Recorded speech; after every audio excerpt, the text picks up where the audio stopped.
জাতীয় মৎস্য খাতে বিশেষ অবদান রাখার জন্য প্রধান উপদেষ্টার কাছ থেকে বরিশাল বিভাগের শ্রেষ্ঠ মৎস্য খামারি ও মৎস্য ব্যবসায়ীর পুরস্কার গ্রহণ করেন বরিশাল ১ আগলজোড়া গরুনদী আসন থেকে হাতপাকা প্রতীক নিয়ে নির্বাচনের সম্ভাব্য প্রার্থী রাসেল সর্দার মেহেদী।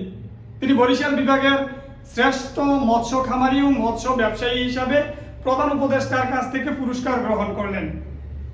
রাসেল সর্দার মেহেদী যেমন দক্ষ উদ্যোক্তা, সফল ব্যবসায়ী ও আদর্শ সংগঠক, তাই আগামী জাতীয় সংসদ নির্বাচনে ইসলামী আন্দোলন বাংলাদেশের পক্ষ থেকে হাতপাকা প্রতীক নিয়ে বরিশাল ১ আসন থেকে নির্বাচনে প্রতিদ্বন্দ্বিতায় লড়বেন।